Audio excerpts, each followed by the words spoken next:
Assalamualaikum warahmatullahi wabarakatuh. Apa kabar kalian semua, wahai ulul albab?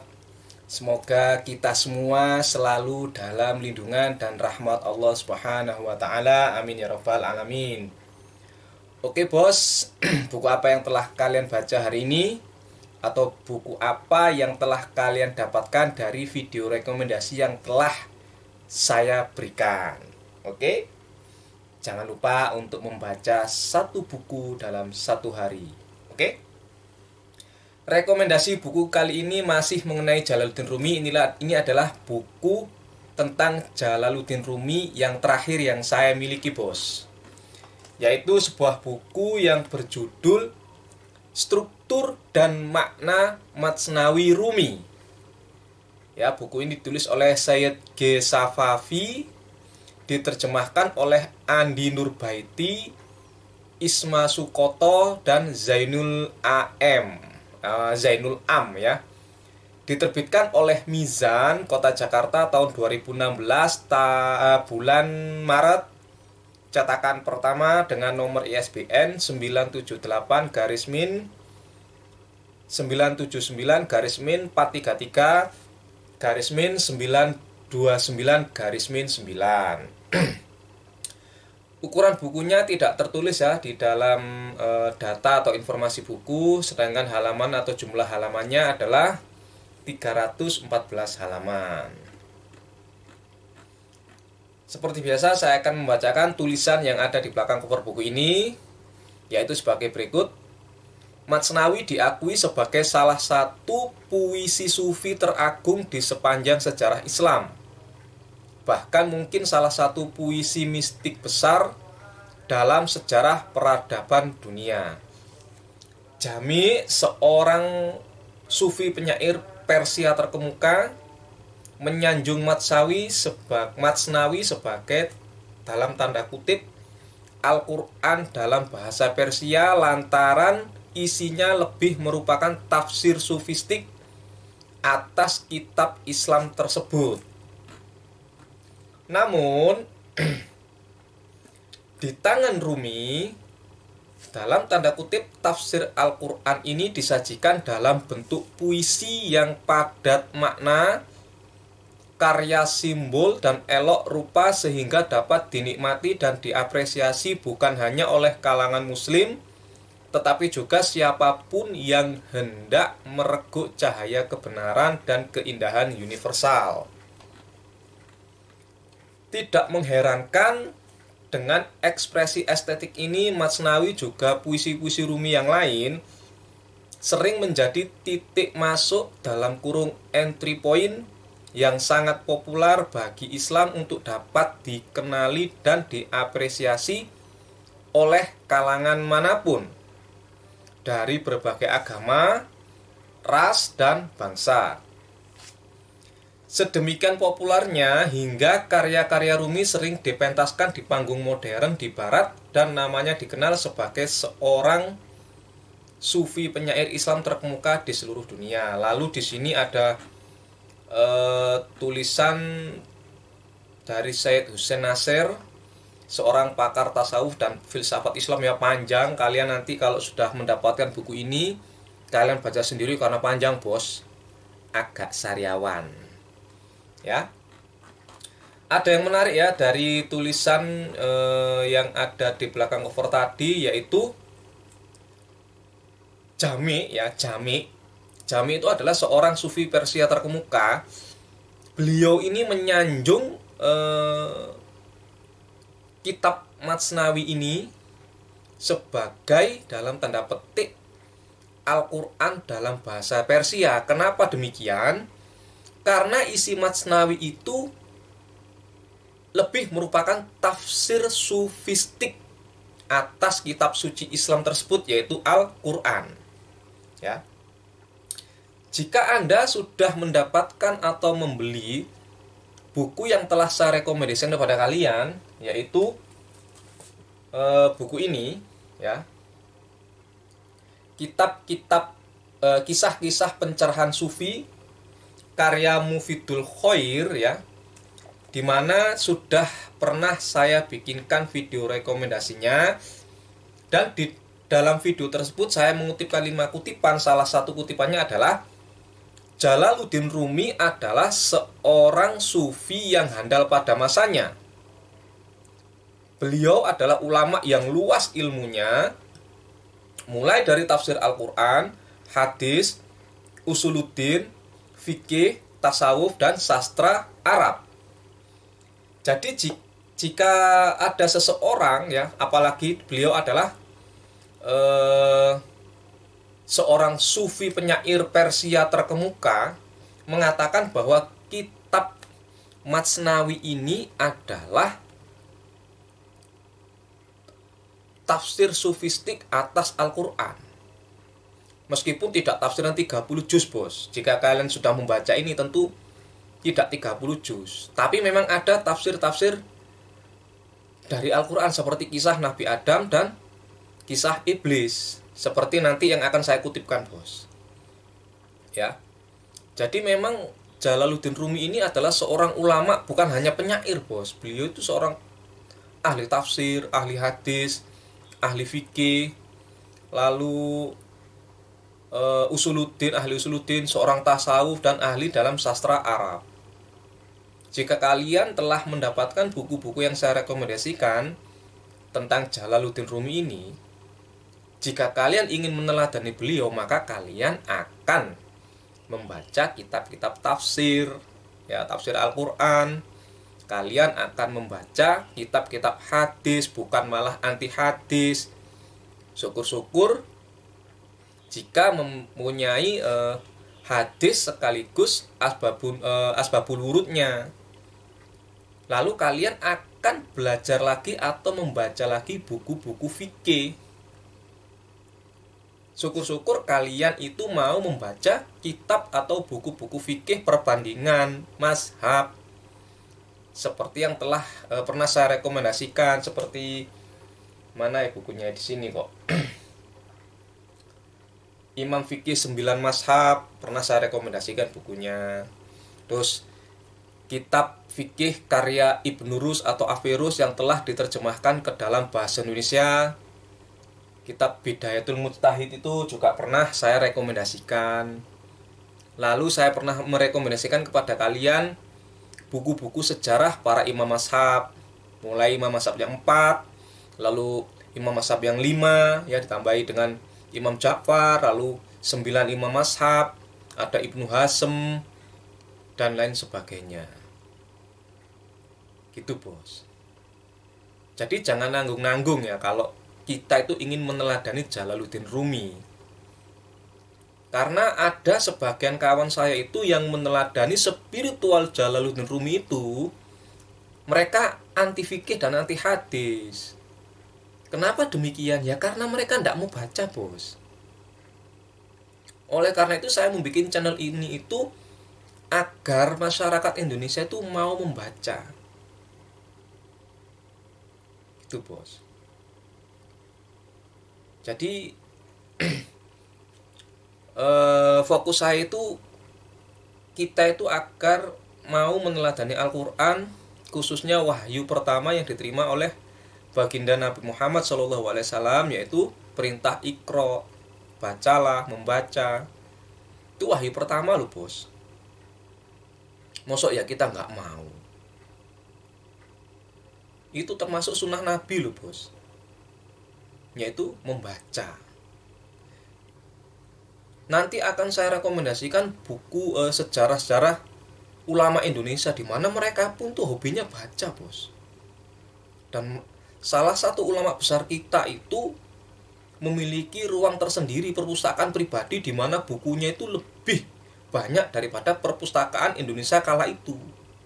Insya Allah nanti akan saya rekomendasikan. Oke? Jadi lagi-lagi bahwa Jalaluddin Rumi ini, beliau memang seorang spiritualis, tapi beliau itu juga ahli Al-Quran, ahli hadis, ahli usuluddin, ahli fikih, ya. Beliau juga seorang tasawuf dan ahli sastra Arab, dan lain sebagainya. Oke, saya akan langsung, ya. Saya akan intipkan sedikit isi buku ini karena mungkin kalian yang menonton video ini istilahnya itu kalian akan penasaran apa sih isi buku ini tuh. Jika kalian cari di internet mungkin nggak ada, tapi saya akan kutipkan 5 kutipan menarik menurut saya. Tentu isinya itu sangat menarik semua bos. Dan di sini itu ada tafsiran tentang puisi-puisi atau tulisan Jalaluddin Rumi di kitab Matsnawi ini bos. Oke. Kutipan pertama yang saya pilih, dengarkan ya bos, dengarkan kutipan pertama. Setelah Adam, maksudnya Nabi Adam, setelah Adam memohon ampunannya, ya ampunan, memohon ampun kepada Allah ya. Setelah Adam memohon ampunannya, Allah berkata, "Bukankah ini takdirku? Mengapa kau mengakui kesalahan?"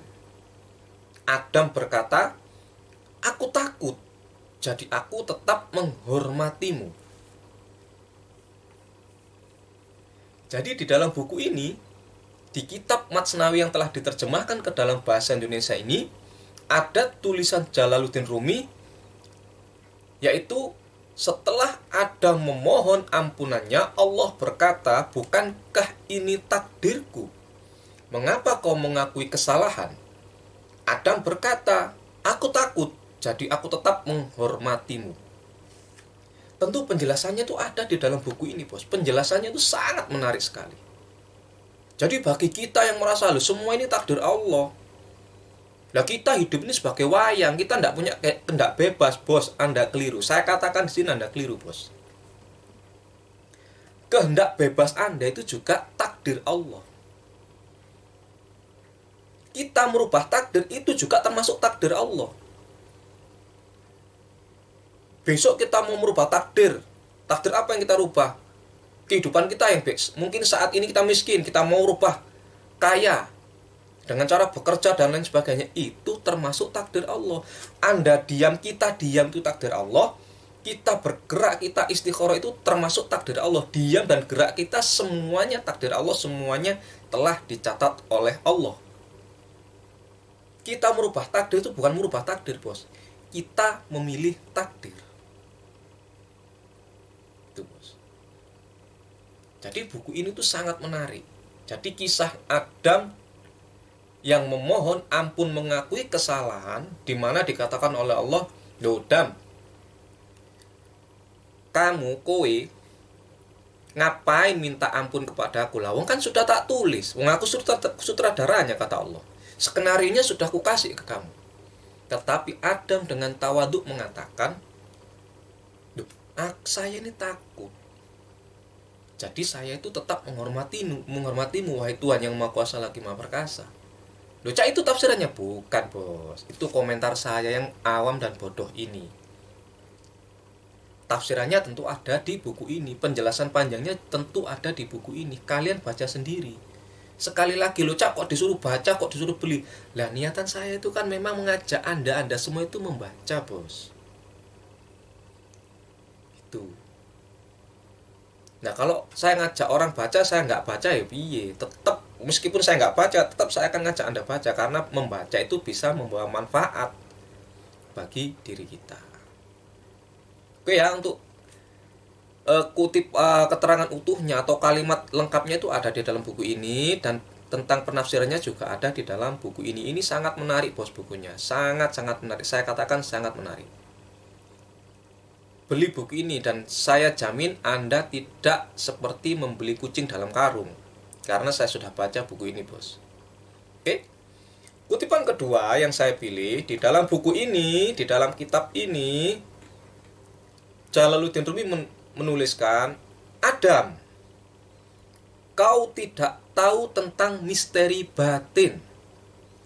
Seandainya Allah berkehendak, Dia Allah bisa saja mempermalukan 100 Adam dan mengangkat 100 iblis untuk berbalik menjadi Islam."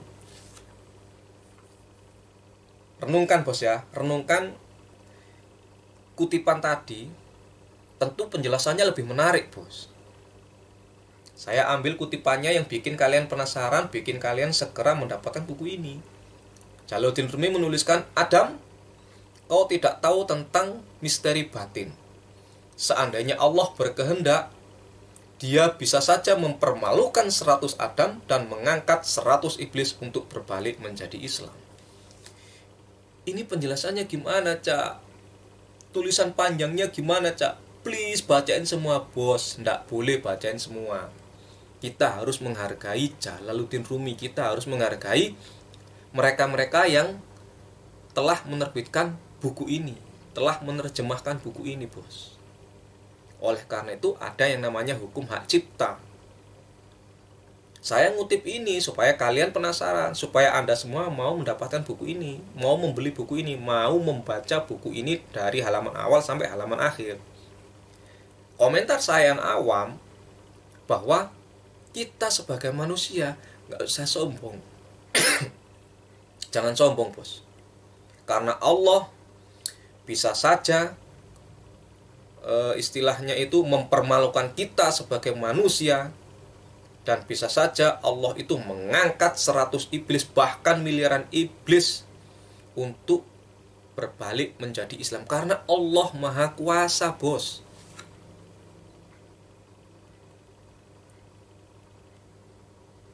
Allah bisa saja membuat seluruh manusia itu menjadi seorang muslim, memeluk agama Islam. Nah terus kenapa Allah tidak melakukan itu? Ya kita nggak tahu, bos. Jangankan pikiran Allah, lawang pikiran anak kita itu loh, kita nggak tahu dia itu ngapain, besok mau ngapain, sekarang dia itu mau ngapain, tahu. Anda bisa baca pikiran manusia. Kalau Anda bisa, maksudnya kalau Anda nggak bisa, gimana Anda tuh mau membaca pikiran yang menciptakan manusia, yang menciptakan bumi yang segede ini, tetapi di galaksi kita bumi itu hanya butiran debu. Lah kok kalian sok-sokan mengerti, paham maksudnya Allah? Kalian itu, kita maksudnya, kita ini ingin memahami sebuah lukisan, itu ndak bisa kok, bos.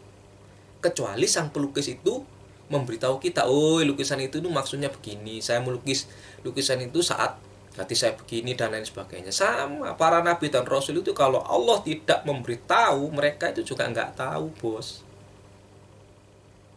Oleh karena itu kita sebagai manusia jangan sombong. Sok-sokan kita tuh sudah mengenal diri sendiri. Kita loh mengenal diri kita sendiri tuh nggak bisa 100%, bos. Yakinlah saya itu, bos. Oke. Kutipan ketiga yang saya pilih, dan semoga kalian tuh penasaran, dan saya yakin kalian penasaran jika kalian menonton video ini sampai habis. Ya.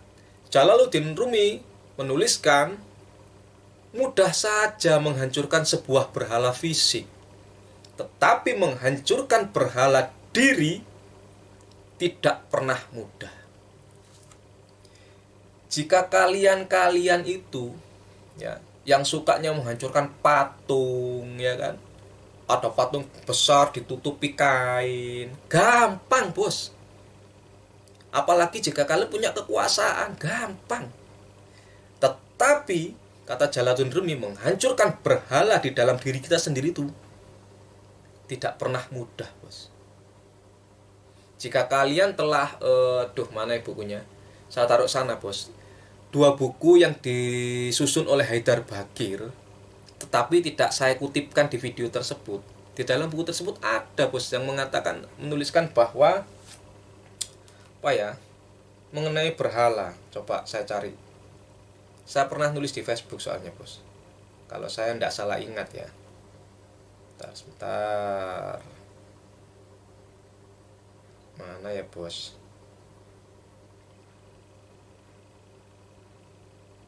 Nah, Jalaluddin Rumi berkata, induk segala berhala adalah aku, ego. Di dalam kitab Matsnawi ini, Jalaluddin Rumi juga mengatakan, mudah saja menghancurkan sebuah berhala fisik, ya. Tetapi menghancurkan berhala diri, ego kita, keakuan kita, tidak pernah mudah, bos. Itulah di dalam Islam ada yang namanya jihad. Kata Nabi ketika setelah setelah perang besar, Nabi mengatakan kita baru pulang dari jihad kecil. Naik, kata sahabat.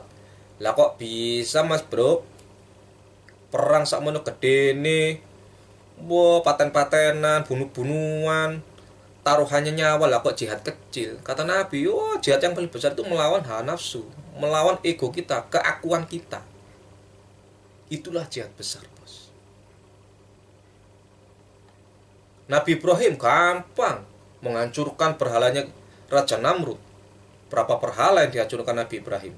Nabi Muhammad mau menghancurkan berhala yang di Mekah itu gampang. Tapi pertama kali yang ingin dihancurkan, berhala yang ingin dihancurkan oleh Nabi Muhammad SAW adalah berhala yang ada di hati para kaum Quraisy, para umat manusia. Setelah berhala di dalam diri telah dihancurkan oleh Nabi Muhammad, untuk menghancurkan 360 berhala yang ada di sekitaran Ka'bah dan dalam Ka'bah itu mudah, bos. Ayo kita sama-sama ya. Biarkan ya, misalnya kalau kalian itu membaca buku sejarah apa ya, saya lupa itu. Jadi ketika komandan perang Nabi itu telah mengalahkan Persia kalau nggak salah. Di dalam Persia itu ada patung-patungnya, tapi nggak dihancurkan, bos. Karena mereka sudah menghancurkan berhala yang ada di dalam diri mereka sendiri. Mereka nggak tergoda dengan adanya berhala-berhala itu. Meskipun ada 1 juta, 1 miliar berhala, nggak bakal disembah kalau berhala di dalam diri kita sendiri telah hancur. Berhala itu lo nggak bisa ngapa-ngapain, bos. Ngomong nggak bisa, bergerak nggak bisa. Yang berbahaya itu berhala-berhala yang punya rambut, yang mulutnya manis tapi hatinya pahit. Itu. Kutipan keempat ya, kutipan keempat yang saya pilih. Nah ini bos, kutipan ini tuh sangat singkat. Saya ambil cuman singkat sekali, tapi maknanya jos kalau kalian mau baca buku ini. Ya, Jalaluddin Rumi menuliskan, ingatlah, orang yang bekerja adalah kekasih Allah. Sekali lagi di dalam buku ini Jalaluddin Rumi mengatakan atau menuliskan, ingatlah, orang yang bekerja adalah kekasih Allah. Sekali lagi, jika kalian sudah istilahnya itu membeli buku yang telah saya rekomendasikan, yaitu sebuah buku yang berjudul Senandung Cinta Jalaluddin Rumi, Syair-syair cinta sejati sang sufi dari Persia, buku ini bos. Di dalam buku ini pun ada mengenai siapakah kekasih Allah itu. Ya. Yang videonya sudah saya bikinkan ya. Coba kalian cari video tentang buku ini, rekomendasi buku ini. Judul video yang saya berikan adalah benarkah orang yang bekerja adalah kekasih Allah? Tapi sudah dijawab di buku ini, tentunya di buku ini pun mengatakan seperti itu, bahwa orang yang bekerja adalah kekasih Allah. Tentunya yang bekerja gimana, Cak? Mosok ya orang jual narkoba ya kerja loh, bos. Ngerampok juga kerja, lonte juga kerja. Apakah yang seperti itu? Loh ya nggak gitu, bos. Makanya kalian baca buku ini ya, kitab Matsnawi ini dan juga buku ini sebagai pelengkap. Dan buku-buku Jalaluddin Rumi yang lainnya yang pernah saya rekomendasikan. Itu loh, bos. Oke, kutipan terakhir. Nah, kutipan terakhir ini ya. Jalaluddin Rumi menuliskan atau berkata, Musa dan Fir'aun adalah pemuja hakikat kebenaran. Walau secara zahir, secara lahiriah, yang satu berada di jalannya, di jalan Allah, sedangkan yang lainnya tidak. Ini gimana ini maksudnya, Cak? Kok bisa? Musa dan Fir'aun itu kok bisa? Mereka adalah hakikat kebenaran. Meskipun secara lahiriah, secara zahir, Yang satu berada di jalan Allah, yaitu Musa, sedangkan yang lainnya tidak, yaitu Fir'aun. Tentu penjelasannya ada di dalam buku ini. Tafsirnya juga ada di dalam buku ini. Oleh karena itu, kalian dapatkan buku ini. Mendapatkannya jangan nyolong, yaitu dengan beli bisa, dengan pinjam di perpustakaan bisa, pinjam di teman Anda juga bisa. Jadi jika saya mengatakan dapatkan buku ini, dapatkan secara halal, bos. Syukur-syukur kalian mau beli. Belinya di mana, Cak? Bisa kalian beli di toko-toko buku terdekat rumah kalian. Atau bisa kalian hubungi penerbitnya langsung. Kalau di penerbitnya kosong, coba kalian cari di online shop. Tinggal buka online shop, tinggal masukkan keranjang, klik transfer duitnya, beres, tunggu barangnya diantar. Dan hati-hati kalau beli di online shop, bisa-bisa kena yang bajakan alias fotokopian. Biasanya tulisannya buram, dan saya pernah sekali kena seperti itu. Dan itu bukan salah pembeli penjualnya, salah saya sendiri, nggak mau teliti. Kitab apa, Cak? Kitab Soidul Khotir. Insya Allah nanti saya bawa, karena bukunya ada di Sidoarjo. Insya Allah akan saya bawa ya. Nanti besok saya tunjukkan kepada kalian gimana buku bajakan itu, bos. Oke? Jadi jangan lupa ya, kalian dapatkan buku ini, kalian beli buku ini, lalu kalian baca mulai dari halaman awal hingga akhir, karena buku ini sangat menarik sekali. Karena juga ada tafsirannya. Dan mohon maaf kepada penerbit jika saya mengutip sedikit dari buku ini tidak meminta izin kepada Anda sebelumnya. Tetapi tujuan saya itu supaya kawan-kawan mau membeli buku ini, mau mendapatkan buku ini, dan mau membaca buku ini dari halaman awal hingga halaman akhir. Terima kasih kepada penulis, kepada penerjemah, kepada penerbit, dan semua jajaran yang telah bekerja sehingga bisa berhasil menerbitkan buku ini. Juga kepada percetakan saya ucapkan terima kasih. Semoga apa yang Anda lakukan itu menjadi amal soleh bagi Anda semua, dan semoga bisa bermanfaat bagi kita semua. Sekian, terima kasih. Mohon maaf lahir dan batin. Wassalamualaikum warahmatullahi wabarakatuh.